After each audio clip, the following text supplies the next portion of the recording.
حضرت جابر رضی اللہ تعالیٰ عنہ سے روایت ہے، رسول اللہ صلی اللہ علیہ وسلم نے فرمایا، اللہ تعالیٰ ہر افطار کے وقت کچھ لوگوں کو آزاد فرماتا ہے اور یہ رمضان کی ہر رات میں ہوتا ہے۔ سنن ابن ماجہ حدیث نمبر 1643۔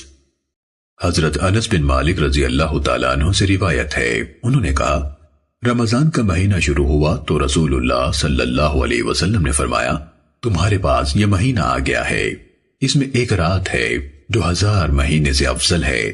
جو اس رات کا ثواب حاصل کرنے سے محروم رہا وہ ہر بھلائی سے محروم رہا، اس کے خیر سے وہی محروم رہتا ہے جو واقعی محروم ہے۔ سنن ابن ماجہ حدیث نمبر 1644۔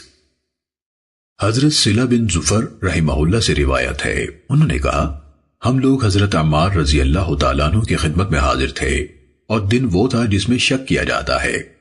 آپ کی خدمت میں ایک پکائی ہوئی بکری پیش کی گئی۔ بعض لوگ کھانے سے اجتناب کرتے ہوئے ایک طرف ہو گئے۔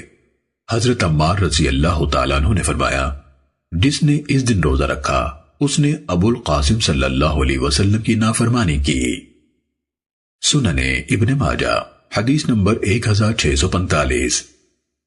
حضرت ابو ہریرہ رضی اللہ تعالیٰ عنہ سے روایت ہے، انہوں نے کہا، رسول اللہ صلی اللہ علیہ وسلم نے چاند نظر آنے سے ایک دن پہلے جلدی کرتے ہوئے روزہ رکھنے سے منع فرمایا۔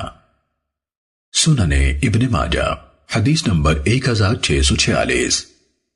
حضرت ابو عبد الرحمن قاسم بن عبد الرحمن بن عبداللہ بن مسعود رضی اللہ تعالیٰ عنہ سے روایت ہے کہ انہوں نے حضرت معاویہ بن ابو سفیان رضی اللہ تعالیٰ عنہما کو منبر پر یہ فرماتے سنا کہ رسول اللہ صلی اللہ علیہ وسلم ماہ رمضان شروع ہونے سے پہلے منبر پر فرما دیا کرتے تھے، روزہ فلاں دن ہوگا اور ہم عادتاً اس سے پہلے روزہ رکھنے والے ہیں۔ اب جو چاہے پہلے شروع کر لے اور جو چاہے بعد میں یعنی رمضان شروع ہونے پر روزہ رکھنا شروع کرے۔ سنن ابن ماجہ حدیث نمبر 1647۔ ام المومنین حضرت ام سلمہ رضی اللہ تعالیٰ عنہ سے روایت ہے، انہوں نے فرمایا، رسول اللہ صلی اللہ علیہ وسلم شعبان کو رمضان سے ملا دیتے تھے۔ سنن ابن ماجہ حدیث نمبر 1648۔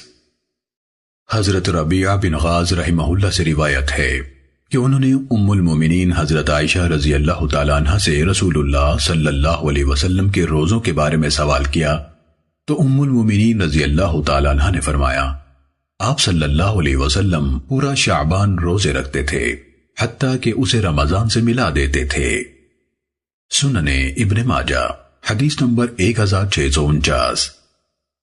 حضرت ابو ہریرہ رضی اللہ تعالیٰ عنہ سے روایت ہے، رسول اللہ صلی اللہ علیہ وسلم نے فرمایا، رمضان شروع ہونے سے 1-2 دن پہلے روزہ نہ رکھو سوائے اس شخص کے جو پہلے سے وہ روزہ رکھتا چلا آ رہا ہو تو اس دن بھی رکھ لے۔ سنن ابن ماجہ حدیث نمبر 1650۔